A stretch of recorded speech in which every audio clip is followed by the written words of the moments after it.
ও যুবক, আল্লাহর নবী কোরআনের দাওয়াত নিয়ে আবু জেহেলের বাড়িতে গেলেন, আবু লাহাবের বাড়িতে গেলেন, উতবার বাড়িতে গেলেন, শাইবার বাড়িতে গেলেন, ওলীদ ইবনে মুগীরার বাড়িতে গেলেন, আবু সুফিয়ানের বাড়িতে গেলেন।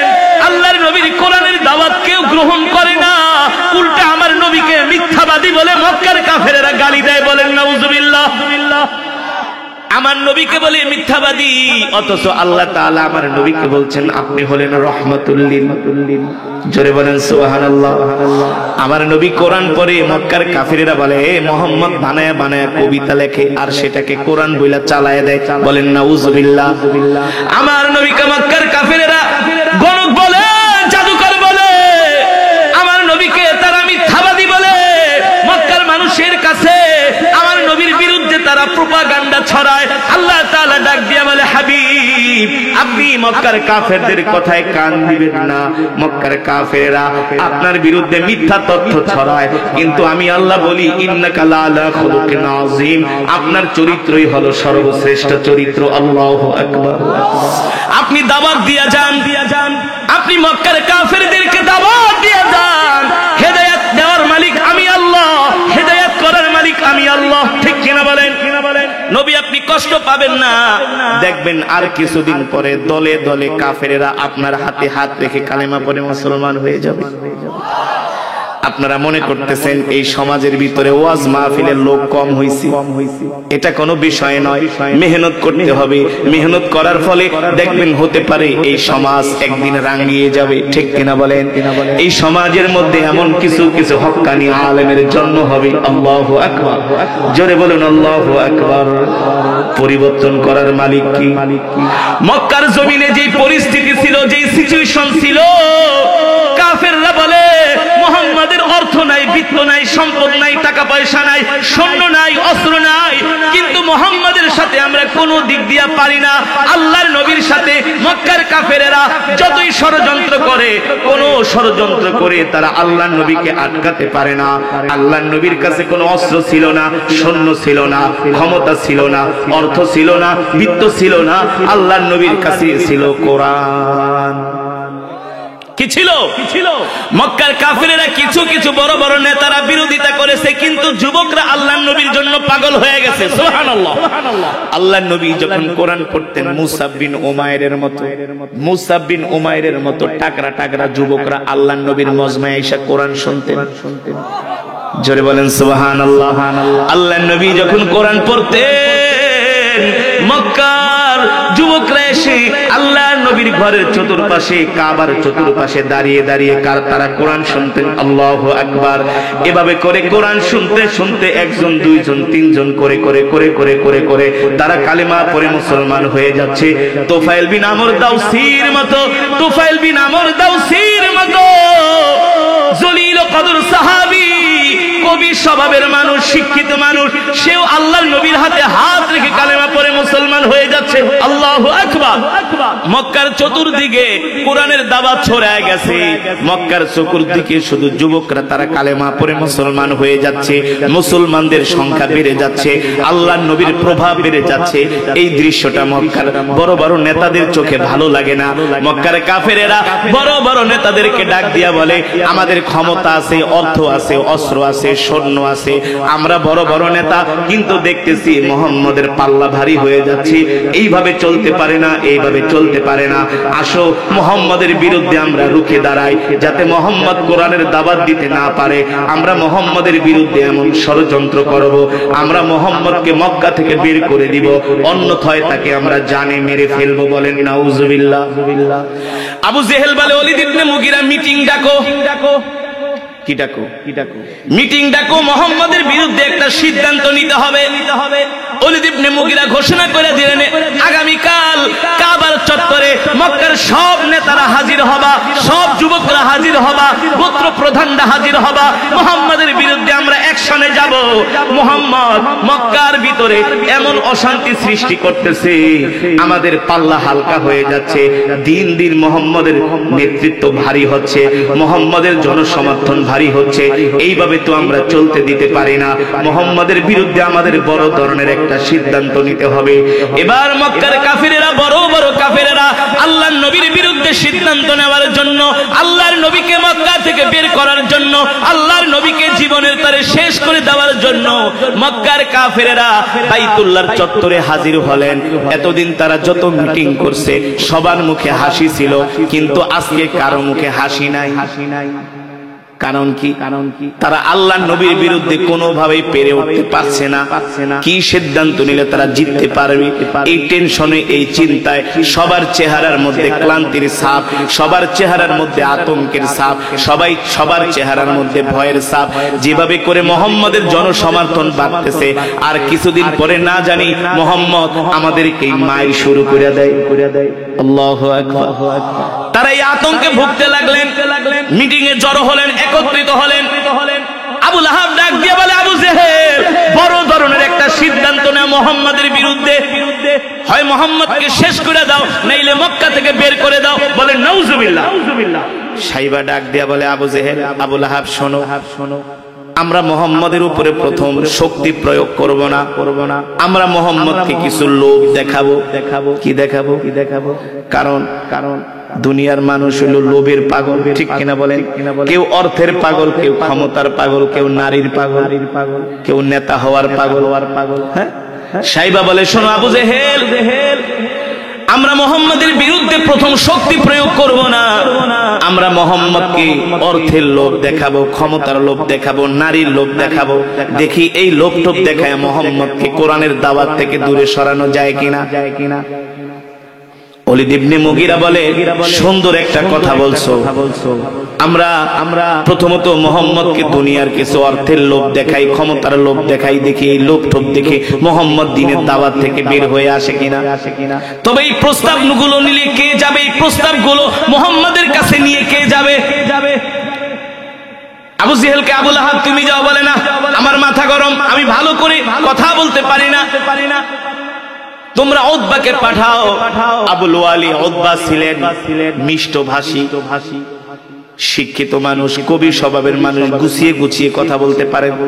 বলে মুহাম্মদের কাছে উতবাকে পাঠাও, যে এই প্রস্তাবগুলো দিতে বলো। যদি মুহাম্মদ প্রস্তাবগুলো মেনে নেয় তাহলে তো আমাদের কোনো টেনশন নাই, আর মুহাম্মদের বিরুদ্ধে আমাদের অ্যাকশন নেওয়ার দরকার নাই। উতবাকে ডাক দিয়ে বলল, উতবা যাও, মুহাম্মদকে 3টা প্রস্তাব দিবা।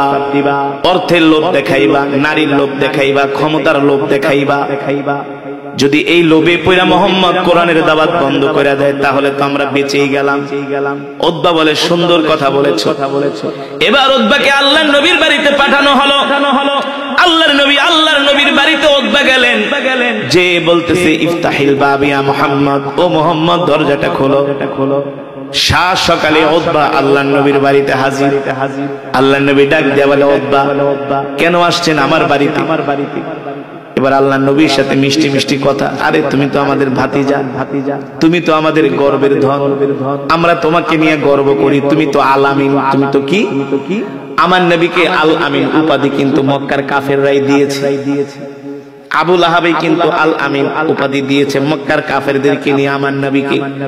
ভাতিজা গো, উতবা বলতেছে, তোমার যদি কোনো ক্ষতি হয়ে যায় এটা আমাদের জন্যই তো লজ্জার কারণ, দুঃখের কারণ।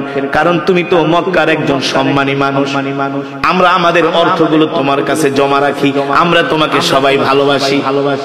এ ভাতিজা শোনো, আজকে তোমার বাড়িতে আমি কিছু কথা বলার জন্য আসছি। কি কথা? উতবা বলে, ভাতিজা রে, একটা মানুষের জীবনের স্বপ্ন হলো অর্থ কামাই করা, ঠিক না?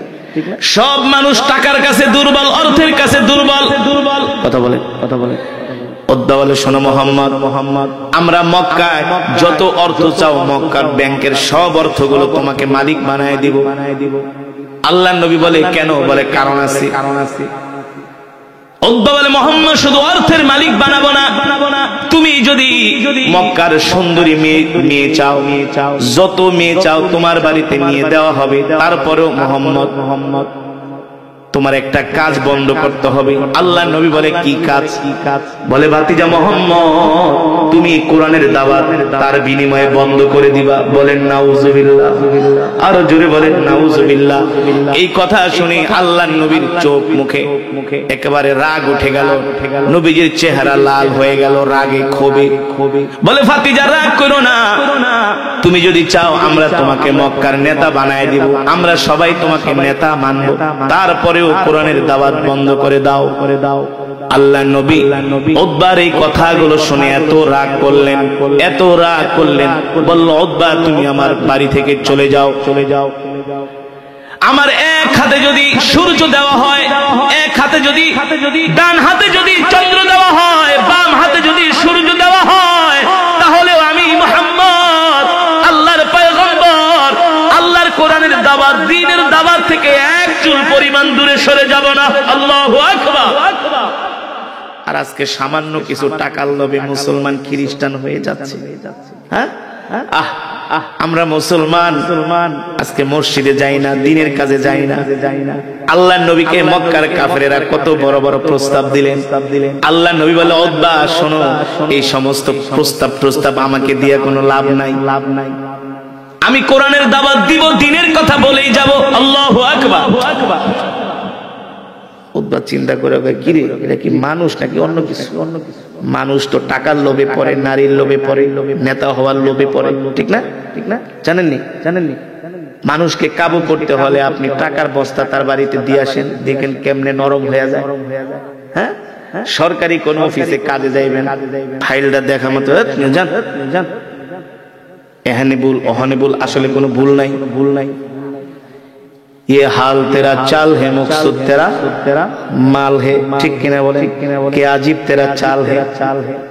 দেখবেন এত রাগ আপনার, এটা কোনো কিছু ঠিক নাই। জান একটু পরে যায় 500 টাকার 2টা নোট ধরাই দিবেন, দেখবেন আস্তে করে নরম হয়ে গেছে। আপনি পাশে দাঁড়ান, আমি কাজটা করে দিচ্ছি। হ্যাঁ, কোন মানুষকে যদি আপনি কাবু করতে চান, অর্থের লোভ দেখাইবেন, সুন্দরী নারীর লোভ দেখাইবেন, দেখবেন দুর্বল হয়ে যাবে। নেতা বানানোর লোভ দেখাইবেন, নেতা। আজকে মুসলমানদের এই অবস্থার কারণটা কি? খেলাফত বিলুপ্ত হয়েছে, 100 বছর হয়ে গেছে। কারণ কি? মুসলমানদের তো অধঃপতন ছিল না। উসমানীয় খেলাফতের সাথে, সালতানাতের সাথে, উসমানীয় খেলাফতের সাথে আরবের কিছু শাসকরা বেঈমানি করে খেলাফতকে বিলুপ্ত করছে। তাইলে আজও সারা পৃথিবীতে কোরআনের শাসন থাকতো। শুধু ক্ষমতার লোভ। আল্লাহর নবীকে মক্কার কাফেরেরা ক্ষমতার লোভ দেখাইছে, নেতা হওয়ার লোভ দেখাইছে। আল্লাহর নবী উতবার প্রস্তাবকে প্রত্যাখ্যান করলো। উতবা টেনশনে পড়ে গেল, আবু জেহেলের কাছে যে কি জবাব দিবি। এত আশা করে উতবাকে পাঠাইলো। যদি উতবা আল্লাহর নবীকে বাগে আনতে না পারে, হাতে আনতে না পারে, তাইলে তো মান সম্মান।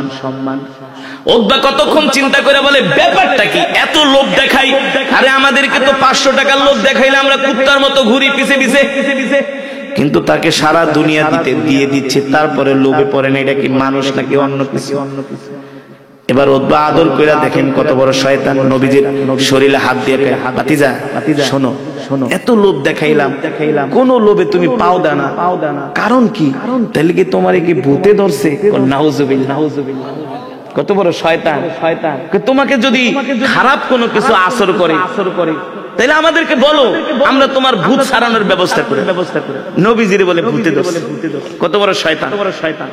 নবী হইল ভূত সারায়, ঠিক করে বলেন। আর কাফেররা মুহাম্মদ তোমার মনে ভূতে ধরছে, তোমার মনে কিছুতে জাদু করছে, এই কারণে তুমি আবল তাবল বলো। বলেন নাউজুবিল্লাহ। আল্লাহর নবী বলে উতবা শোনো, তুমি আমাকে যে প্রস্তাবগুলো দিয়েছো, আমি তোমার এই প্রস্তাবের বিরুদ্ধে এতক্ষণ যা বলেছি সব সত্য। তবে আমি তোমাকে যাওয়ার সময় কোরআনের একটা সূরা শোনাই দিই। সুবহানাল্লাহ। তুমি যে তোমার নেতা ঠেতাদেরকে বইলো যে তোমার আমি কি শোনাইছি, আল্লাহ নবী কোরআনুল কারীমের সূরাত হামিম সাজদা একটা সূরা আছে, আলিফ লাম মিম তানজিলুল কিতাবি লা রাইবা ফীহি মির রাব্বিল আলামিন আম ইয়াকুলুনা ইফতারা বাল হুয়াল হাক্কু মির রাব্বিকা লিতুনদিরা কওমান মা আতাহুম মিন নাযীরিন মিন ক্বাবলিকা লাআল্লাহুম ইয়াহতাদুন। আল্লাহর নবী এই কোরআনুল কারীমের এই সূরার একটা পৃষ্ঠা তেলাওয়াত করলেন। এই সূরার মধ্যে আল্লাহ তাআলা বলতেছেন, নবী আমি আপনার উপর যে কোরআন নাজিল করছি এটা দুনিয়ার কোন মানুষের কবির কাব্য নয়, এটা হলো আল্লাহর কোরআন, তানজিলুম মির রাব্বিল আলামিন, আল্লাহ তাআলার পক্ষ থেকে নাজিল করা হয়েছে। ঠিক কিনা বলেন? কিন্তু মক্কার মানুষরা সেটা বিশ্বাস করতে উদ্বাকা ঠিকই তো গেছে, আমরা তো বিশ্বাস করি না। তা মুহাম্মদের তো কোরআনের সাথে মিলে গেছে। তারপর আল্লাহ তাআলা আসমান জমিন 6 দিনে সৃষ্টি করছে। আল্লাহ তাআলা সবকিছু এই সূরার মধ্যে তুলে ধরছে। এই সূরার মধ্যে একটা সিজদার আয়াত আছে, ইন্নামা ইউমিনু বিআয়াতিনা আল্লাযীনা ইযা যুকিরু বিহা খাররু। একটা আয়াত আছে সিজদার আয়াত। আল্লাহর নবী কোরআন পড়তেছে, উতবা প্রথম দাঁড়ায়া ছিল, দাঁড়ানোর পরে কোরআনের ভার সইতে পারে না। দেখে প্রতিটা কথা সত্য, প্রতিটা কথা কোরআনের প্রতিটা কথা সব ওদের মনের কথা আল্লাহর নবী কোরআনের আয়াতের ভিতরে বলে দিচ্ছে যে ওরা কি কি শয়তানি করে। উতবা ছিল দাঁড়ানো, শিক্ষিত মানুষ, দাঁড়ানোর থেকে বৈশা পড়ছে। মানুষ দাঁড়ানোর থেকে কখন বৈশা পড়ে? যখন আর লোড নিতে না পারে, যখন একটা মনে করেন মারাত্মক ধরনের একটা কথা শুনে, তখন তার ব্রেনে এফেক্ট করে, বাবারে আমার একটু বসতে জায়গা দাও, আমার মাথাটা ঘুরে, একটু পানি খাওয়া। ঠিক কিনা বলে? ছিল দাঁড়ানো, গেছে বৈশা। বসার থেকে আবার উতবা মাটির ভিতরে বসে, মাটির ভিতরে বৈশা এবার 2 হাত মাটিতে এভাবে গাইরা এমনি মাটির দিকে তাকায় আছে, আর আল্লাহ নবী তেলাওয়াত করতেছে। উতবাকে, মুহাম্মদ তুমি তেলাওয়াত বন্ধ করো, আমি যা বোঝার বুঝে গেছি। সুবহানাল্লাহ বলেন। আমি যা বোঝার বুঝে গেছি, আর আমিও তো কবি, আমিও তো শিক্ষিত মানুষ, কিন্তু এই হারামজাদা গুলারে তো বুঝাইতে পারতেছি। হারামজাদা কারা? আবু জেহেলরা। কারা? ওদের তো বুঝাইতে পারি না। মুহাম্মদ ভাতিজা আমি বুঝছি, তুমি তেলাওয়াত বন্ধ করো, তোমার প্রতিটা কথা আমার হৃদয়ের মধ্যে বুলেটের মতো আঘাত করছে। জোরে বলেন সুবহানাল্লাহ। কিন্তু লাভ কি? কপালে তো হেদায়েত। উতবা গেছে আবু জেহেলদের মজলিসে। আবু জেহেলরা তো আশা করে বসে আছে, উতবা মনে হয় একেবারে আল্লাহর নবীকে বাগে এনে ফেলবে, আল্লাহর নবীকে হাত করে ফেলবে, তাদের শর্ত মেনে নিবে। দেখে উতবার চেহারা ফ্যাকাশে হয়ে গেছে। ওলীদ ইবনে মুগীরাকে, উতবা চেহারা এমন হইছে কেন? আবু জেহেল কয়, এই বেটা চেহারার এমন সাইজ হইছে, কি বলবে লজ্জায়। উতবা কতক্ষণ চুপ করে থাকে, বলে আবু জেহেল, আবু লাহাব, শোনো একটা কথা বলি, ভাতিজাকে ভাতিজার মতো চলতে দাও। সুবহানাল্লাহ। মুহাম্মদকে মুহাম্মদের মতো চলতে দাও, শুধু ওরে ডিস্টার্ব করো। আবু জেহেল কয়, বেটা তোরে মনে হয় মুহাম্মদ জাদু করছে। কি করছে? তুই আমগো লোক হয়ে মুহাম্মদের পক্ষে কথা বলছিস, ব্যাপারটা কি? তোরে পাঠাইলাম আমগো পক্ষ হয়ে, আমগো পক্ষে কথা বল। উতবাকে, আবু জেহেল শয়তানি বান্দরামি কথা বাদ দাও, সত্য কথা কি জানো? মুহাম্মদ আমারে যা শুনাইছে। কি শুনাইছে? মুহাম্মদ আমাকে কোরআনের একটা সূরা তেলাওয়াত করে শুনাইছে। এই সূরার মধ্যে যা বলতেছে সব দেখি আমগো স্বভাবের লাগে মিলা যেতেছে। তো মুহাম্মদ আমগো মনের কথা কিভাবে জানে? এই আসমান জমিন আল্লাহ সৃষ্টি করছে 6 দিনে, সবকিছুর মালিক সে, তার ইবাদত করতে হবে। মুহাম্মদ আবার কোরআন পড়া দেখলাম মাটিতে তার রবকে সেজদা দিল, সব তো মিলা যেতেছে। আবু জেহেলকে কস কি? হ্যাঁ। উতবা শোনো, আমি একটা কথা বলি। উতবা বলে, আবু জেহেল একটা কথা বলি, শোনো, তোমরা মুহাম্মদের বিরুদ্ধে কোনো অ্যাকশনে যেও না। যেভাবে দিন মুহাম্মদের প্রভাব বাড়তেছে, আমাদের আর মুহাম্মদের বিরুদ্ধে দাঁড়ানোর দরকার নাই। আশেপাশের রাষ্ট্রগুলাই দেখবা মুহাম্মদকে দমায় দিবে। নাউজুবিল্লাহ। যদি দমায় দিতে পারে, মুহাম্মদকে যদি কোণঠাসা করতে পারে, পরাজিত করতে পারে, তাহলে তো আর আমাদের আর মুহাম্মদের বিরুদ্ধে মারামারি, কাটাকাটি, যুদ্ধ করার কোনো দরকার নেই। তাহলে তো আমরা বাইচে গেলাম। আর যদি আশেপাশের রাষ্ট্রগুলো মুহাম্মদের ক্ষতি করতে না পারে, যদি মুহাম্মদ বড় নেতা হয়, হোক, তাতে তো আমাদেরই গর্ব, আমাদেরই ভাতিজা। ওলীদ ইবনে মুগীরাকে, বুঝছি মুহাম্মদ তোমাকে জাদু করে ফেলাইছে, তোরে দিয়ে কাজ হবে না। উতবা বলে, এই আবু জেহেল, আবু লাহাব, শুনে রাখ, চূড়ান্ত পর্যায়ে বলে দিলাম, আর কিছুদিন পরে কিন্তু মুহাম্মদ মক্কার ক্ষমতা দখল করে। জোরে বলেন সুবহানাল্লাহ, আর মুহাব্বতের সাথে বলেন সুবহানাল্লাহ। আল্লাহর নবীর কাছে কি ছিল? অস্ত্র ছিল না, সৈন্য ছিল না, অর্থ ছিল না, মাটির কুঠিরে আল্লাহর নবী ঘুমাতেন। ঠিক কিনা বলেন? আল্লাহর নবী চাটাইয়ের উপরে ঘুমাতেন। নবীজির শরীর মোবারকে দাগ পড়ে গেছে। হযরত ওমর ইবনুল খাত্তাব এই দৃশ্য দেখে কান্না করে দিছে, ওগো নবীজি, রোম পারস্যের বাদশারা কত আরামে এসে জীবন কাটায়, আর রাহমাতুল লিল আলামিন দুজাহানের বাদশা চাটার উপরে ঘুমাইতে ঘুমাইতে তার শরীরে দাগ পড়ে গেছে। হযরত ওমর কান্না করে দিছে। আল্লাহর নবী বলে, ওমর আফসোস করো কেন, আফসোস করো কেন, কষ্ট পেও না, আমরা কি আল্লাহ তাআলার শুকরগুজারি বান্দা হব না? ওমর একটু ধৈর্য ধরো, সবর করো, আমরা তো আরাম করব যে জান্নাতে। কোথায়? জোরে বলেন কোথায়? জান্নাতে। আল্লাহর নবী সেই কোরআন দিয়া মক্কাকে পরিবর্তন করে দিলেন, সারা পৃথিবীকে পরিবর্তন করে দিলেন। আজকে আমরা মুসলমানরা আছি দুনিয়া নিয়া, আজকে আমরা মুসলমানরা আছি সুদ নিয়া, ঘুষ নিয়া, বাংলা সিনেমা নিয়া, নাটক নিয়া, টিকটক নিয়া। আজকে মসজিদে আজান দিলে মুসল্লি পাওয়া যায় না, মসজিদে মুসল্লি পাওয়া যায় না, ওয়াজ মাহফিলে মানুষ আসতে চায় না, সব জায়গায় না। এটা আবার ভুল। আমি এই পর্যন্ত কালিহাতী থানায় এই 2 মাসে কমলো 6টা প্রোগ্রাম করেছি, শুধু কালিহাতী। কিন্তু আপনাদের এই সমাজটার অবস্থা দেখতেছি খারাপ, মানে একটু নরমাল। ইনশাআল্লাহ ঠিক হয়ে যাবে, আপনারা মেহনত করতে পারবেন না ইনশাআল্লাহ। এই সমাজকে পরিবর্তন করতে হলে ওয়াজ মাহফিলের পাশাপাশি দাওয়াত ও তাবলীগের মেহনত করতে হবে, এছাড়া কোনো উপায় নেই। দাওয়াত ও তাবলীগের মেহনত, বেশি বেশি করে দাওয়াত ও তাবলীগের মেহনত। কিছু মানুষ আছে সমাজে দাওয়াত ও তাবলীগের মেহনত, দাওয়াত ও তাবলীগের সমালোচনা করে। দেখতে পারেন কেন দেখতে পারবেন না? দাওয়াত ও তাবলীগের লোকেরা কি তোমার পকেটের পয়সা দিয়ে কি তাবলীগ করে? তোমার সমস্যা। নিজের পকেটের টাকা দিয়ে দাওয়াত ও তাবলীগ, ঠিক কিনা বলেন? দাওয়াত ও তাবলীগের কারণে আজকে আলহামদুলিল্লাহ সমাজে পরিবর্তন হয়ে যাচ্ছে, এই ওয়াজ মাহফিলের মাধ্যমে পরিবর্তন হয়ে যাচ্ছে। আগে যুবকরা গান শুনত, এখন তারা কোরআন শুনে। আগে ম্যাক্সিমাম যুবকরা গান শুনতো, বাংলা সিনেমা দেখতো, এখন তারা কোরআন শোনে, কোরআনের বয়ান শোনে। ঠিক কিনা বলেন? এর সবচেয়ে বড় উদাহরণ হলো বাংলাদেশের সিনেমা হলগুলো বন্ধ হয়ে গেছে। টাঙ্গাইল জেলায় আগে কয়টা সিনেমা হল ছিল দেখেন? একটাও আছে। আগে বিয়ের অনুষ্ঠানে প্রতিটা বাড়িতে বাড়িতে গীত গাওয়া হতো, 2 দিন আগে মাইকে না গান বাজনা করা হতো, বন্ধ হয়ে গেছে। আগে প্রতিটা জেলায় জেলায় থানায় থানায় রাত্রবেলা শীতের দিনে সার্কাস হতো, জুয়ার পার্টি বসতো, জুয়ারুরা জুয়া খেলতো, সার্কাসের ভিতরে মহিলারা নাচতো। এগুলো আছে বাংলাদেশে, বন্ধ হয়ে গেছে। ইনশাআল্লাহ সমাজ পরিবর্তন হয়ে যাবে। আমাদের তো আমরা শুধু নিজেরাই নামাজ পড়বো, নিজেরাই কোরআনের কথা শুনবো, নিজেরাই কোরআন শুনবো, অন্য মানুষদেরকে দাওয়াত দিব না, মেহনত করবো না, এটা হবে না। একজনে 10 জনকে দাওয়াত দিতে হবে, ঠিক কিনা বলেন? একজনে 10 জনকে দাওয়াত দিতে হবে।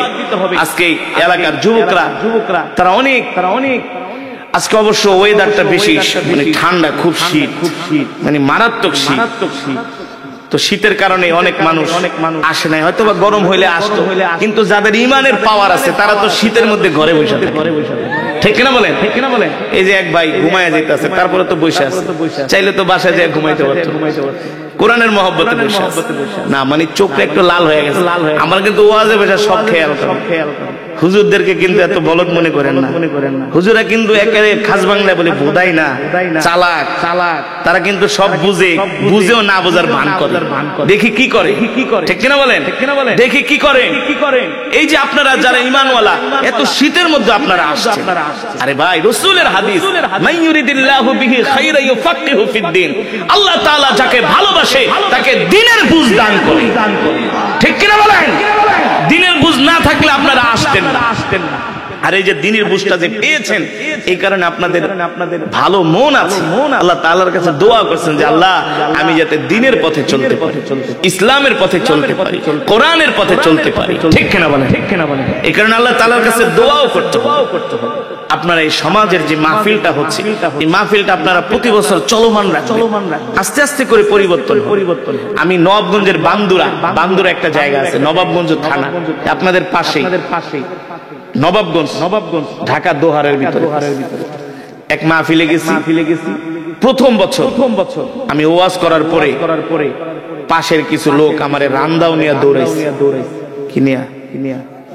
কিনিয়া রান্দাও নিয়ে আমার ক্ষেতের ভিতরে দৌড়াইছে কেন দৌড়াইছে কারণ আছে না হক কথা বলছি কি বলছি আরে হক কথা বললে কিছু মানুষের গায়ে লাগে না যে সুদ খায় সুদের বিরুদ্ধে ওয়াজ করলে কি তার ভালো লাগে না সে তো বসে বসে দাঁত কামড়ে হুজুর আমার বিরুদ্ধে যে ঘুষ খায় যে চুরি করে যে দুর্নীতি করে যে মানুষের সম্পদ মাইরা খায় যে বিচার করে ঘুষ খায় আছে না এলাকায় 500 টাকা দিলে রায় পরিবর্তন 1000 টাকা ঢুকাই দিলে আরে বাতি যা চিন্তা করিস না আরে বুঝোস না দেখ না কেমনে ছক্কাটা মারি বুঝোস না আমার কি বুদ্ধি মানে সব শয়তানি বুদ্ধি হ্যাঁ তো হক কথা বললে তো কিছু মানুষের গায়ে তারা আমাকে রান্দাও নিয়ে দৌড়াইছে প্রথম বছর আমি দৌড়ানি খায়া গেছি গা ঢাকায় যায়া আমি আল্লাহর কাছে দোয়া করছি আল্লাহ দৌড়াইছে আমার কোনো দুঃখ নাই কষ্ট নাই তাও আপনি সমাজটাকে পরিবর্তন করে দেন আলহামদুলিল্লাহ সুম্মা আলহামদুলিল্লাহ যে এলাকায় আমার দৌড়াইছে রান্দাও নিয়া সেই এলাকায় আজকে আমি 9 বছর ধরে মাহফিলে যাই ওই মাহফিলে 9 বছর কয় বছর বিশ্বাস না হইলে মার্চের 3 তারিখ কয় তারিখ মার্চের 3 তারিখ নবাবগঞ্জ বান্দুরা যায় নারায়ণপুর গ্রাম 9 বছর মাঝখানে 2 বছর ডেট দিতে পারি নাই এবার আয়া পায় ধরছে হুজুর আপনাকে যেতেই হবে বাংলাদেশ সব বড় বড় আলেমরা যায় যত বড় আলেম আসুক আপনাকে যেতে হবে আপনি কোরআন পড়লে আমাদের এলাকার যুবকরা তারা পাগল হয়ে আছে মা বোনরা বৃদ্ধরা সবাই কোরআনকে মহব্বত করে হুজুর আপনাকে যেতে হবে 9 বছর ধরে এক মাহফিলে যাচ্ছে কয় বছর মজার বিষয় হলো যারা রান্দাও নিয়ে দৌড়াইছে তারা এখন আমাকে দাওয়াত কিন্তু আগে তো মানুষকে বুঝাইতে হবে মানুষকে কি করতে হবে বুঝাতে হবে মন ভাঙলে চলবে না মন খারাপ করলে চলবে না আসলে আমাদের ইমানের কমজোরি নিজের মন মতো একটু না হলে আমরা রাগ করি আল্লাহর নবীকে কত কষ্ট দিচ্ছে আল্লাহ তাআলা ডাক দিয়ে বলে হাবিব আপনি রাগ করবেন না কষ্ট পাবেন না আপনি আপনার কাজ চালায় ঠিক কিনা বলেন আমি এলাকার যুবকদেরকে বলবো আপনাদেরকে বলবো এই মাহফিলটা প্রতি বছর চলমান রাখবেন যেখানে একবার দিনের কাজ শুরু হয়ে যায় সেই কাজ যদি বন্ধ হয়ে যায় তাহলে কিন্তু আল্লাহর গজব আসবে কথা বুঝেন মাহফিলটা আস্তে আস্তে ইনশাআল্লাহ আল্লাহ তাআলা পরিবর্তন করে দিবে কিন্তু নিয়ত থাকতে হবে সহিহ নিয়ত থাকতে হবে কি সহিহ দরকার আরো ছোট করবেন নাহলে আরো বড় করবেন সমস্যা কি কিন্তু দিনের কাজ চলমান থাকবে ইনশাআল্লাহ দাওয়াত ও তাবলীগের মেহনত করবে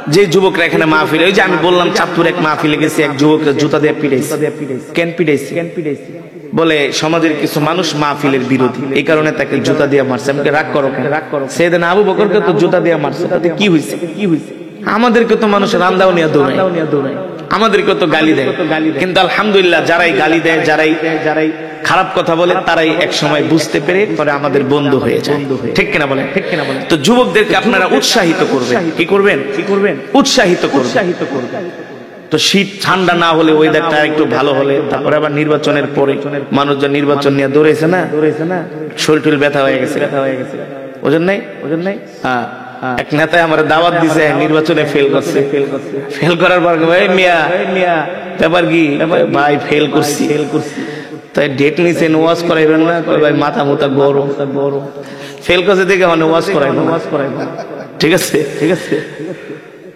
ফেলের লাগে ওয়াজের সম্পর্ক দিনের কাজ চালাই যেতে মানে মানুষ তো স্বার্থপর খালি লাভ চায় নগদ কি চায় লাভ চায় বেনিফিট চায় পরে আমি জান আপনার কোনো কথা নেই আমার খুব ভক্ত বাংলাদেশে অনেক বড় নেতা পরে একদিন পর ফোন দিয়ে আসাদ ভাই ওয়াজ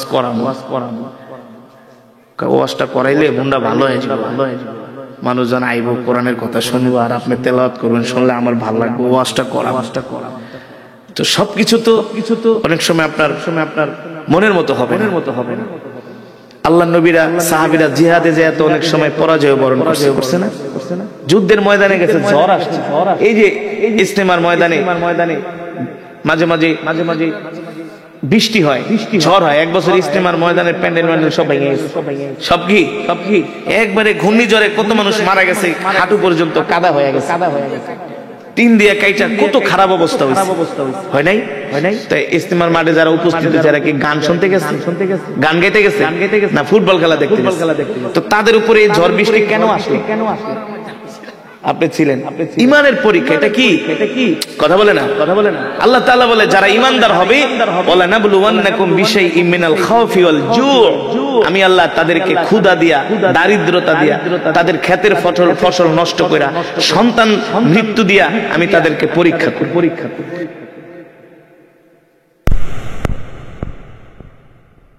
ঠিক কিনা বলেন?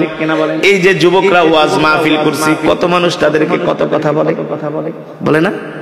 আমি চাঁদপুরে এক মাহফিলে গেছি, এক যুবক আইসা আমাকে কান্না করে দিয়া বলে, হুজুর আজকে মাহফিল করার কারণে এলাকার একজন মুরব্বী আমাকে জুতা দিয়ে পিটাইছে। আমি বলি কেন? বলে আমার উপর ক্ষিপ্ত হয়ে আমাকে জুতা দিয়ে মারছে।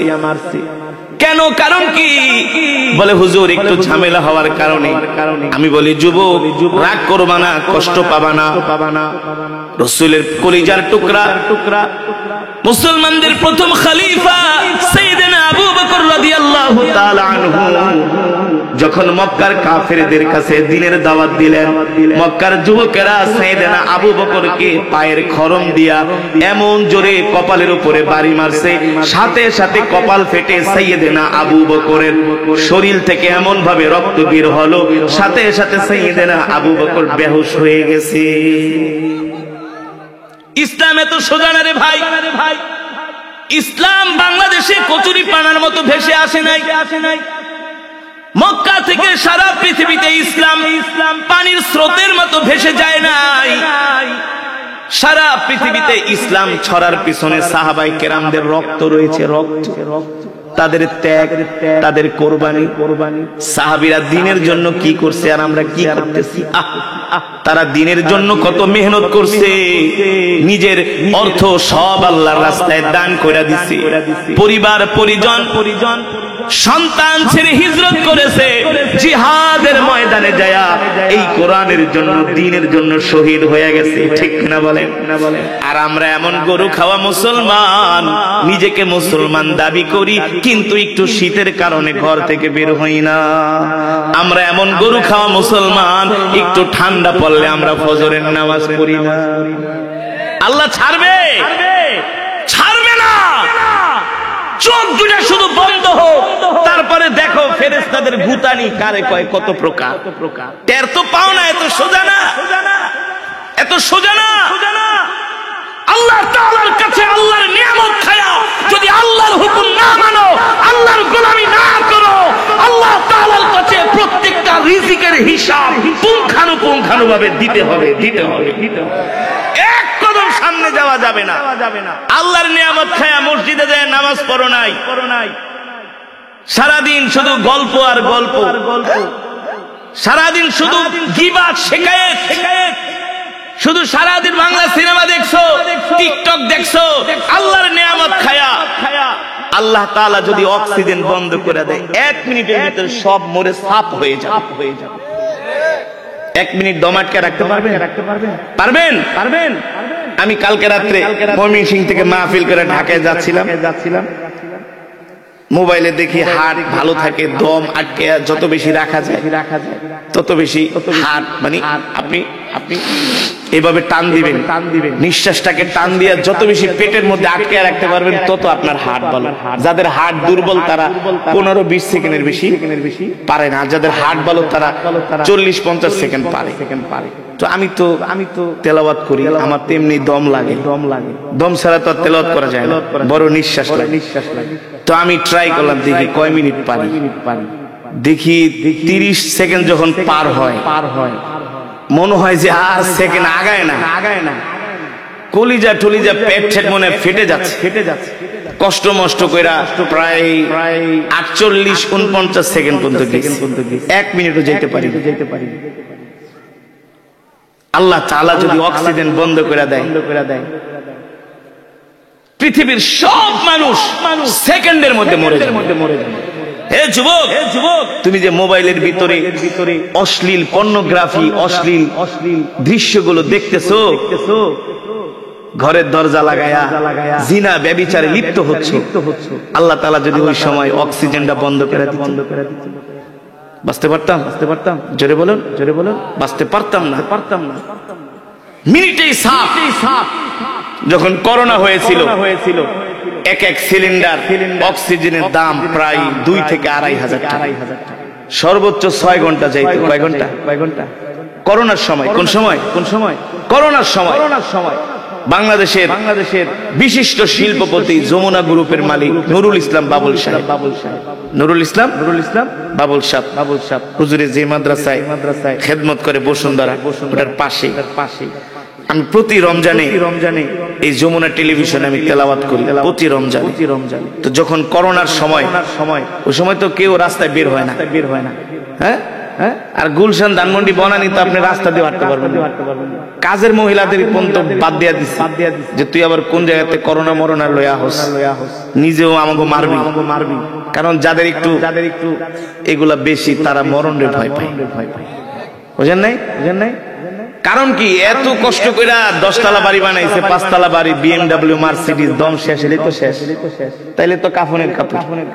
আর আমরা যারা গরিব মানুষ আছি, আমাদের আর কি আছে? ঠিক কিনা বলেন? তারা তো মৃত্যুকে ভয় পায়। কেমন ভয় পায় এটা আপনি কল্পনাও করতে পারবেন না। যদি একটু পেট খারাপ হয়, দৌড় মারা জায়গা সিঙ্গাপুর, জায়গা ইন্ডিয়া, জায়গা আমেরিকা, চিকিৎসা করতে শরীর ফিট রাখতে হবে। গুলশান, বনানী, ধানমন্ডিতে সকালবেলা অনেক বৃদ্ধ লোকেরা জগিং করে, দৌড়ায়। ম্যাক্সিমামই ফজরের নামাজ পড়ে। ফজর পড়ে না, কিন্তু মাগা ঠিকই দৌড়ায়। বডিটাকে, ফিটনেসটাকে ঠিক রাখে। এক শিল্পপতি 60 বছর বয়স, আমার হুজুর বয়স 60 বছর হয়ে গেছে, এখন যদি একটু জকিং না করি তাহলে আমার কোনো দাম আছে নাকি? কারণ তো তাড়াতাড়ি মারা যাবে। হ্যাঁ, মরারে ডরায়। মরাকে ডরায়। কিন্তু তুমি যদি আল্লাহর গোলামি না করে মরো, তাহলে তো উপায় নাই। আছে উপায়। আল্লাহর নবী ইসলামের জন্য, দ্বীনের জন্য কত কষ্ট করছে।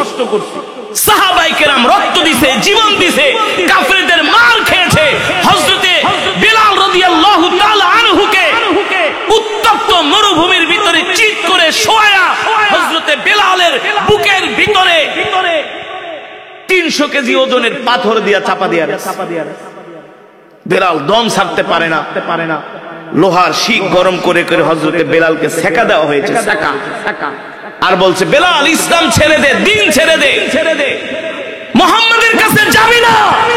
হযরত বেলাল বলছে, এ উমাইয়া শোন, তুই আমাকে অত্যাচার করতে করতে মেরে ফেলতে পারবি, কিন্তু আমি ইসলাম থেকে, দিন থেকে এক চুল পরিমাণ দূরে সরে যাব। আল্লাহু আকবার। কেমন ছিল সাহাবীদের ঈমান! আর আমরা মুসলমানের ঘরে জন্ম নিছি, নামও রাখছে মুসলমান, কিন্তু করে গাজার ব্যবসা। ঠিক কিনা বলছেন? নাম রাখছে সালমান, নাম রাখছে কি? সবচেয়ে বড় সুদের মাহাজন। নাম রাখছে সালমান। বাকিটার বললাম না, দেখতো দরবেশের মতো, কিন্তু 30,000 কোটি টাকা শেয়ার বাজারের থেকে গাইড করে ফেলেছে। এই মুসলমান হইলে কি আল্লাহ তাআলা ছাড়বে? যেটা বলুন, ছাড়বে। শুধু মুসলমান হলে হবে না, মুসলমানের মুসলমানিত্ব থাকতে হবে। ঠিক কিনা বলেন? শুধু দাবি করলে হবে না আমি ইমানদার মুসলমান, আমার ইমান আছে, এই কথা কইয়া যত আকাম কুকাম সব করে। আমরাও তো মুসলমান, আমরাও তো মুসলমানের সন্তান। মতলব গেছি এক মাহফিলে, খিচুড়ি রানছে 50 ডেক। কয় ডেক? মানুষ হবে কম হলেও 30 থেকে 40,000। কয় হাজার? 40,000। ইমাম সাহেবকে জিজ্ঞেস করলাম, ভাই ওয়াজ দিবেন কয়টায়? কয় হুজুর আপনার বয়ান তো আমরা 9:30 10টায় দিতাম, কিন্তু এখন বয়ানটা একটু রাত 12টায় দিতে হবে। আমি বলি বয়ান দিবেন 9:30টায়, এত কুদায় পাদায়া ফোন টোন দিয়ে আমারে নিয়ে এলেন, আইনে এখন বহায় রাখতাছে। হুজুর কি বলবো, আসলে আমরা 50 ডেক খিচুড়ি রান্ধি, এখনো খিচুড়ি রান্না হয় নাই। তা আপনারা আগে উঠাই দিলে যদি খিচুড়ি রান্না না হয় তাহলে তো আমরা মানুষে খাওয়া মুখী।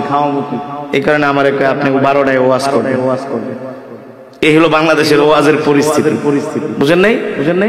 তো কি আর করবো, বসে রইলাম 12টা পর্যন্ত। তো মাহফিলে প্যান্ডেলে যখন গেছি রাত 12টায়, হাজার মানুষ। ভাই গো ইমাম সাহেবকে বলতেছি, আপনার এলাকার মানুষ তো খুব ধার্মিক। হুজুর বোঝেন না, রাত 12টা বাজে হাজার মানুষ, খিচুড়ি রাঁধছি 50 ডেক, গরু 5টা হওয়াই দিছি। কয় বছর? বেশি না, 42 বছর ধরে ওয়াজ করে। কয় বছর? আমি গত কিছুদিন আগে ওই টাঙ্গাইলের ওইদিকে একটা মাহফিলে আসছিলাম, দেলদুয়ার সম্ভবত। ওদের মাহফিল বলে কি 64তম। তা আমি বললাম যে এত বছর ধরে ওয়াজ করান, লোকজন তো ভালোই আহে, খুব ধার্মিক, খুব ওয়াজ শোনে। আপনি যদি সারা রাত ওয়াজ করেন একটা লোক উঠবে না।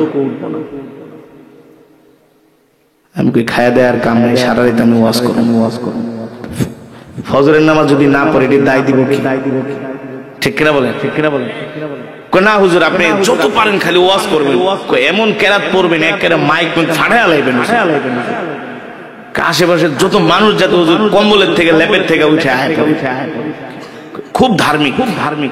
আমি বললাম মাশাআল্লাহ। তো মসজিদে তো সুন্দর, হুজুর বোঝেন না, গ্রামের মসজিদে এসি লাগাইছি, খুব মানুষ খুব দান করে, খুবই। তো এত প্রশংসা করতেছেন তো মাশাআল্লাহ, ভালো কথা। তো জুমার নামাজে কেমন মুসল্লি হয়? কোন নামাজ? জুমার নামাজ। হুজুর একটা কথা কইলেন, বারান্দায় জায়গা দেওয়া যায় না, ওযুখানেও জায়গা দেওয়া যায়। আপনি কি করেন না? জুমার নামাজে পুরো মাঠ ভইরা যায়। তো মাশাআল্লাহ ভালো তো। তো ইমাম সাহেব ফজরের নামাজে কি অবস্থা? কোন নামাজ?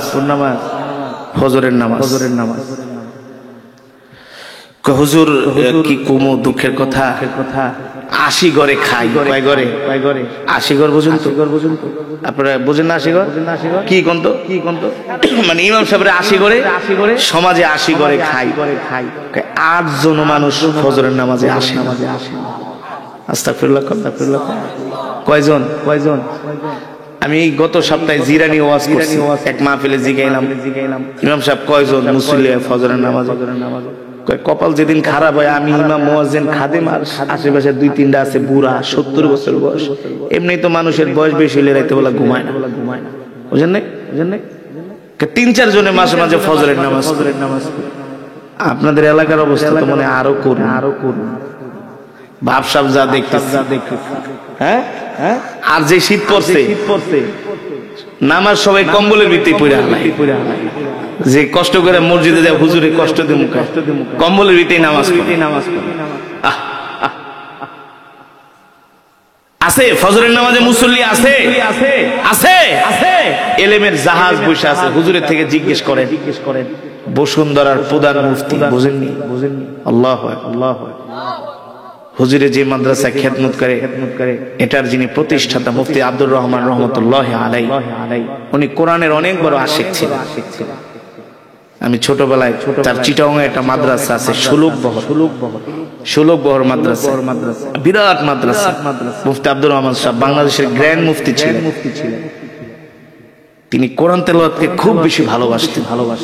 পাকিস্তান থেকে অনেক বড় বড় কারি সাহেব আনতেন তিনি। কোরআনের খুব বসুন্ধরা মাদ্রাসায় কেরাতের একটা আলাদা বিভাগ আছে, এখনো আছে হুজুর, কেরাতের সাবা আসার এখনো আছে। তো যেটা বলছিলাম যে আমরা করছি কি আর সাহাবীরা করেছে, আল্লাহর নবী এই কোরআনের জন্য, দ্বীনের জন্য কত কষ্ট করেছে। কেমন কষ্ট বলবো? আমরা তো 500 টাকা দিলে মনে করেন আমরা ঈমান বিক্রি করি, ঠিক না? এই যে নির্বাচন গেছে, অনেক নেতার থেকে টাকা খাইছে একজনের থেকে ভোট দিছে আরেকজন, কয় না? ঠিক কিনা বলেন? এক নেতার থেকে যায় খাইছে রং চা, আরেকটার থেকে খাইছে দুধ চা, আরেকটার থেকে খাইছে রসগোল্লা, আরেকটার থেকে খাইছে হলো রসমালাই। ঠিক কিনা বলেন? আমাদের চরিত্র, আস্তাগফিরুল্লাহ। কথাগুলো বলছি সঠিক নাকি বেঠিক? জোরে বলেন। এবার আসেন মুসলমান, আল্লাহর নবী রাহমাতুল লিল আলামিন, যে নবীর উপরে আল্লাহ তাআলা কোরআন নাযিল করলেন, আল্লাহ তাআলা নির্দেশ দিলেন, নবী আপনি কোরআন দিয়া মক্কার কাফেরদেরকে দাওয়াত দেন। মুসলমান, আজকে আমরা সারা পৃথিবীতে মার খাচ্ছি। আমাদের ঘরে শান্তি নাই, সমাজে শান্তি নাই, রাষ্ট্রে শান্তি নাই। আছে? জোরে বলেন আছে? কোথাও শান্তি আছে? বুকে হাত দিয়া বলতে পারবেন যে হ্যাঁ হুজুর খুব শান্তিতে আছি? নাই। কোন দিক থেকে শান্তিতে নাই মুসলমান। এর কারণ কি? আসলে যেখানে গেলে শান্তি পাওয়া যায়,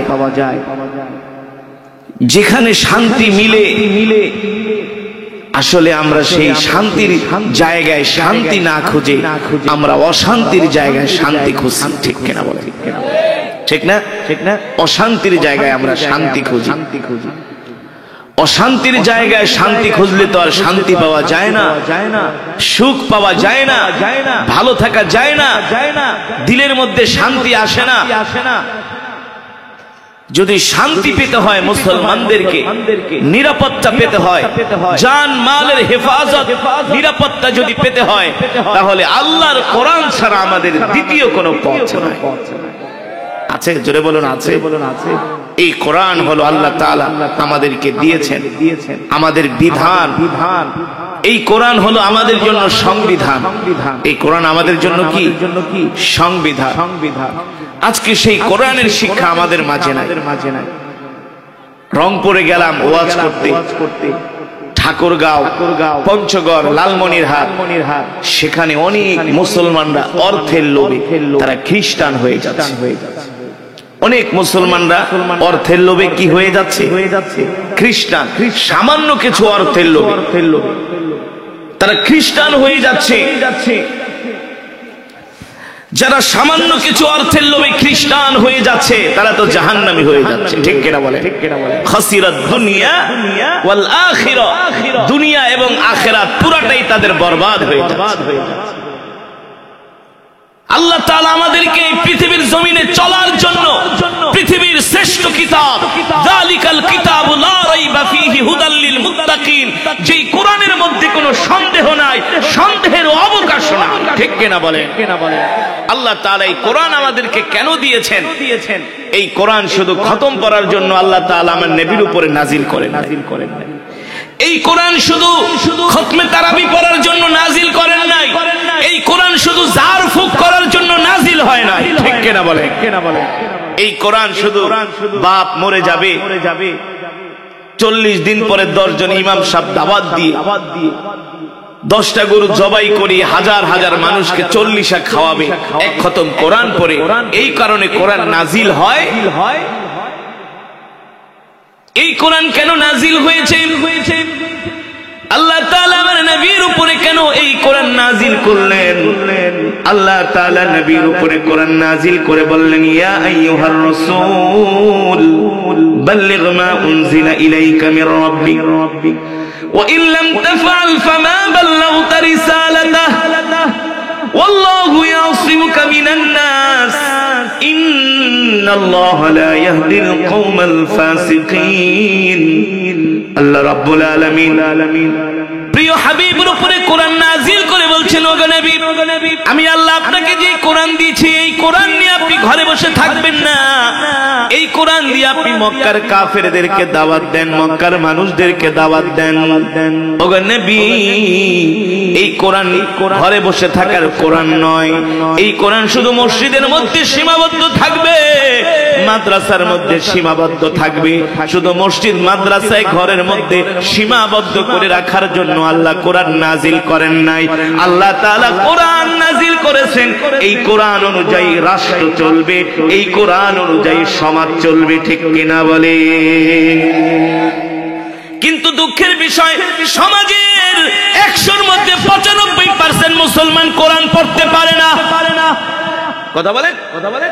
কোরআন তো পড়তে পারে না, কোরআন শুনতেও আসে না। আজকে যদি ডিজে পার্টির অনুষ্ঠান করা হতো, দেখতেন এখানে জায়গা দেওয়া যেত না। যদি ঢাকা শহরের থেকে 4টা মেয়ে আনা হইতো,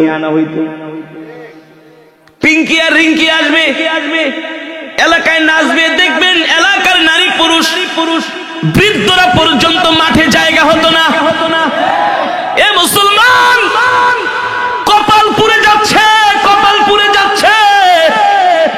আল্লাহর কোরআন না মানার কারণেই তো আমাদের ঘরের মধ্যে শান্তি নাই, ঠিক কিনা বলেন? সন্তান বাবার কথা শোনে না, কথা বলে। সন্তান বাপের হাতে মাইর খায়, বাবা সন্তানের হাতে মাইর খায়, ঠিক কিনা বলেন? এই কোরআন না মানার কারণে 60-70 বছরের বৃদ্ধ যায় বৃদ্ধাশ্রমে থাকতে হয়। এই কোরআন না মানার কারণে 6-7 এর ছেলেরা রাস্তায় ওপেন দাঁড়ায় দাঁড়ায় সিগারেট খায়। সত্য নাকি মিথ্যা? জোরে বলেন, জোরে বলেন। এই কোরআন না মানার কারণে, না জানার কারণে আজকে সমাজের ভিতরে পরকীয়া বেড়ে যাচ্ছে। কি সঠিক নাকি ব্যাঠি? এই কোরআন না পড়ার কারণে, কোরআন অনুযায়ী না চলার কারণে আমাদের ঘরগুলো জাহান্নামের টুকরায় পরিণত হচ্ছে, ঠিক কিনা বলেন? আল্লাহর নবী বলেন, যে ঘরের মধ্যে কোরআন নাই সেই ঘরের মধ্যে শয়তান বাস করে। যেই সমাজের মধ্যে কোরআন নাই সেই সমাজের মধ্যে শয়তান থাকে, ঠিক কিনা বলেন? যে রাষ্ট্রের মধ্যে, যে মুসলমান রাষ্ট্রের মধ্যে কোরআনের আইন শাসন হয় না, কোরআনের আইন অনুযায়ী মুসলমান চলে না, ওই রাষ্ট্রের মধ্যে কোনোদিন শান্তি আসতে পারে না। কোরআনটা হলো আমাদের জন্য একটা গাইডলাইন, একটা গাইডবুক। আপনি কিভাবে ভাত খাবেন, আপনি কিভাবে ব্যবসা করবেন, কিভাবে আপনি আপনার সন্তানকে পরিচালনা করবেন, কিভাবে আপনি আপনার ঘরকে পরিচালনা করবেন, কিভাবে আপনি আপনার রাষ্ট্রকে পরিচালনা করবেন, কিভাবে আপনি আপনার সমাজকে পরিচালনা করবেন, সব কোরআনের মধ্যে আছে কি আছে না? আস্তে কোন, আস্তে কোন নাই, নাই। কিন্তু দুঃখ করে বলতে হয়, সেই কোরআনের তেলাওয়াত আমরা করি না, কোরআন শেখার জন্য আমরা সময় দেই না, কোরআনের বয়ান শোনার জন্য আসি না। এই কারণে আমরা দিন দিন মুসলমান ইসলাম থেকে দূরে সরে যাচ্ছি, ঈমান হারা হয়ে যাচ্ছি, বেঈমান হয়ে যাচ্ছি। ঈমান হারা হওয়ার কারণে, ঈমান দুর্বল হওয়ার কারণে আমাদের ঘরের মধ্যে শান্তি নাই, রাষ্ট্রের মধ্যে শান্তি নাই। একটাই মাত্র কারণ, একটাই মাত্র কারণ। আল্লাহর নবী রাহমাতুল লিল আলামিন কে আল্লাহ তাআলা মক্কার জমিনে কোরআন দিয়া বললেন, নবী আপনি ঘর থেকে বের হন। এইভাবে একটা সমাজ, একটা রাষ্ট্র চলতে পারে না, ঠিক কিনা বলেন? বর্তমানে বাংলাদেশের যে অবস্থা, 1450 বছর আগের জাহেলিয়াতকে হার মানিয়েছে। এই গতকালকের একটা ঘটনা কেরানীগঞ্জে, কোথায় কেরানীগঞ্জে দেখেন নাই? কেরানীগঞ্জে 10 জন যুবক মিলে এক যুবককে অফিসের মধ্যে ঢুকায়া রাতভর তাকে নির্যাতন করছে। রাতভর তাকে নির্যাতন করছে। এক বন্ধু আর এক বন্ধুকে এমন ভাবে নির্যাতন করছে, বন্ধুকে লাস্ট পর্যন্ত নির্যাতনের তীব্রতায় বন্ধুকে বাপ পর্যন্ত ডাকছে, তারপরেও ছাড়ে নাই। সেই যুবকটা মারা গেছে, ঠিক কিনা বলে? বর্তমানে আমাদের সমাজে 7-8 বছরের শিশু বাচ্চা ধর্ষণ হয় কি হয় না? পরকীয়া বেড়ে যাচ্ছে, সমাজের মধ্যে সুদের ছড়াছড়ি, ম্যাক্সিমাম ঘরের মধ্যে সুদ। কথা কয় না? ম্যাক্সিমাম মানুষ এখন সুদের সাথে জড়িত। প্রত্যেকটা যুবকের মোবাইলের মধ্যে এক একটা হলো সিনেমা হল। ঠিক কিনা বলেন? প্রত্যেকটা যুবক রাত 3টা 4টা পর্যন্ত জেগে জেগে হিন্দি সিনেমা দেখি, বাংলা সিনেমা দেখি, আবার টাঙ্গাইলের ভাষায় কিছু ভাদাইমারা কৌতুক করে সেগুলা দেখি। কথা বলেন, দেখে আর দাঁত খিলখিল করে হাসি, দেখে আর দাঁত খিলখিল করে হাসে। ঘন্টার পর ঘন্টা টিকটক দেখে, নাটক দেখে, সিনেমা দেখে। মসজিদের পাশে চায়ের দোকান, সেই দোকানে বসে বসে ঘন্টার পর ঘন্টা বাংলা সিনেমা দেখে আর বিড়ি টানে। অথচ মসজিদের মিনার থেকে মুয়াজ্জিন বলছে হাইয়া আলাস সালাহ, কোথায় আসো, কোথায় নামাজের দিকে আসো। ঠিক কিনা বলেন? হাইয়া আলাল ফালাহ, কল্যাণের দিকে আসো। মসজিদের মিনারের আজান শুই না, মসজিদে আসে না। ঘন্টার পর ঘন্টা দোকানে বৈশা বৈশা বাংলা সিনেমা দেখি। ঠিক কিনা বলেন? একটা সিনেমা দেখতে 3 ঘন্টা সময় লাগে, আর 1 ওয়াক্ত নামাজ পড়তে সর্বোচ্চ 15 মিনিট সময় লাগে নাকি? 3 ঘন্টা বাংলা সিনেমা দেখা কাটায় দেয়, কিন্তু 20টা মিনিট আল্লাহকে দিতে পারে না। কোথায় গেছে আমাদের সমাজ? ঠিক জাহিলিয়াতের যুগেও এমন অবস্থা ছিল, মানুষ মারামারি, কাটাকাটি, হানাহানি, হিংসা বিদ্বেষে জড়িয়ে যাচ্ছিল। এক গোত্রে আর এক গোত্রের সাথে মারামারি লাগলে সেই মারামারি আর থামতো না। বর্তমানে নির্বাচনে যে মারামারি হয়েছে, হয় নাই? জাহিলিয়াতের যুগ থেকে কম না? তাহলে মুসলমান, এই সমাজটাকে যদি পরিবর্তন করতে হয়, আল্লাহর কোরআন ছাড়া পরিবর্তন করা যাবে না, ঈমানওয়ালা ছাড়া পরিবর্তন করা যাবে না, ধর্মভীরু হওয়া ছাড়া পরিবর্তন করা যাবে না, নামাজি হওয়া ছাড়া পরিবর্তন করা যাবে না, কোরআন তেলাওয়াত করা ছাড়া পরিবর্তন করা যাবে না, জিকির ছাড়া পরিবর্তন করা যাবে না, কোরআনের মাহফিল ছাড়া পরিবর্তন করা যাবে। এই কারণে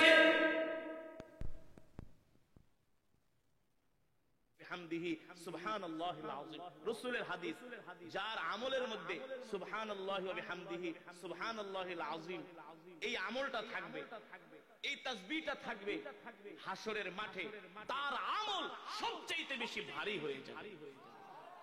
সুবহানাল্লাহি ওয়া বিহামদিহি সুবহানাল্লাহিল আযীম বেশি বেশি পড়বেন। এই গান শুনে না, বাংলা সিনেমা দেখেন না। কয়দিনের দুনিয়া? 40 বছর বয়স হলে টাইনা টুইনা আর 20 বছর, হ্যাঁ 30 বছর হলে 30 বছরই বাঁচে। বাংলাদেশে এখন গড়ায়ু 50। গড়ায়ু কি 50-এর আগেই মারা যায়। যুবকরা মনে করে কি কম, মাত্র 20 বছর বয়সে। আরে কত যুবক 20 বছর বয়সে মারা যায়, স্ট্রোক করে মারা যায়। ঠিক কিনা বলেন? এই কারণে ভাই, আমাদের আমলি জিন্দেগি গঠন করতে হবে। 5 ওয়াক্ত নামাজ জামাতের সাথে আদায় করবেন, সকাল সন্ধ্যা কোরআন পড়বেন, মিথ্যা কথা বলবেন না, মানুষকে কষ্ট দিবেন, নিজে কোরআন শিখবেন, সন্তানকেও কোরআন শিখাবেন। ইনশাআল্লাহ ঘরের ভিতরে যদি কোরআনের তেলাওয়াত হয়, ওই ঘরটা একটা জান্নাতের টুকরায় পরিণত হয়। রাসূলের হাদিস, যার আমলের মধ্যে সুবহানাল্লাহি ওয়া বিহামদিহি সুবহানাল্লাহিল আযীম এই আমলটা থাকবে, এই তাসবিহটা থাকবে, হাসরের মাঠে তার আমল সবচেয়ে বেশি ভারী হয়ে যাবে। সুবহানাল্লাহি ওয়া বিহামদিহি সুবহানাল্লাহিল আযীম বেশি বেশি পড়বেন। এই গান শুনে না, বাংলা সিনেমা দেখেন না। কয়দিনের দুনিয়া? 40 বছর বয়স হলে টাইনা টুইনা আর 20 বছর, হ্যাঁ 30 বছর হলে 30 বছরই বাঁচে। বাংলাদেশে এখন গড়ায়ু 50। গড়ায়ু কি 50-এর আগেই মারা যায়। যুবকরা মনে করে কি কম, মাত্র 20 বছর বয়সে। আরে কত যুবক 20 বছর বয়সে মারা যায়, স্ট্রোক করে মারা যায়। ঠিক কিনা বলেন? এই কারণে ভাই, আমাদের আমলি জিন্দেগি গঠন করতে হবে। 5 ওয়াক্ত নামাজ জামাতের সাথে আদায় করবেন, সকাল সন্ধ্যা কোরআন পড়বেন, মিথ্যা কথা বলবেন না, মানুষকে কষ্ট দিবেন, নিজে কোরআন শিখবেন, সন্তানকেও কোরআন শিখাবেন।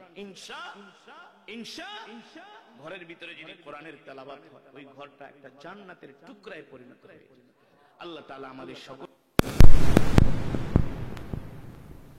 বিহামদিহি সুবহানাল্লাহিল আযীম। রাসূলের হাদিস, যার আমলের মধ্যে সুবহানাল্লাহি ওয়া বিহামদিহি সুবহানাল্লাহিল আযীম এই আমলটা থাকবে, এই তাসবিহটা থাকবে, হাসরের মাঠে তার আমল সবচেয়ে বেশি ভারী হয়ে যায়। সুবহানাল্লাহি ওয়া বিহামদিহি সুবহানাল্লাহিল আযীম বেশি বেশি পড়বেন। এই গান শুনে না, বাংলা সিনেমা দেখেন না। কয় দিনের দুনিয়া? 40 বছর বয়স হলে টাইনা টুইনা আর 20 বছর, হ্যাঁ 30 বছর হলে 30 বছরই বাঁচেন। বাংলাদেশে এখন গড়ায়ু 50, গড়ায়ু কি 50-এর আগেই মারা যায়। যুবকরা মনে করে কি কম, মাত্র 20 বছর বয়সে। আরে কত যুবক 20 বছর বয়সে মারা যায়, স্ট্রোক করে মারা যায়, ঠিক কিনা বলেন? এই কারণে ভাই আমাদের আমলি জিন্দেগি গঠন করতে হবে। 5 ওয়াক্ত নামাজ জামাতের সাথে আদায় করবেন, সকাল সন্ধ্যা কোরআন পড়বেন, মিথ্যা কথা বলবেন না, মানুষকে কষ্ট দিবেন, নিজে কোরআন শিখবেন, সন্তানকেও কোরআন শিখাবেন। ইনশাআল্লাহ ঘরের ভিতরে যদি কোরআনের তেলাওয়াত হয়, ওই ঘরটা একটা জান্নাতের টুকরায় পরিণত হবে। আল্লাহ তাআলা আমাদের সকলকে কোরআনুল কারীমের তেলাওয়াত শিক্ষা করার তৌফিক দান করুন। 5 ওয়াক্ত সালাত যেন জামাতের সাথে আদায় করতে পারি, রব আমাদের তৌফিক দান করুন বলি আমিন। আমরা এখনই দোয়া করব ইনশাআল্লাহ। দুরূদ শরীফ, আল্লাহুম্মা সাল্লি আলা মুহাম্মাদ ওয়া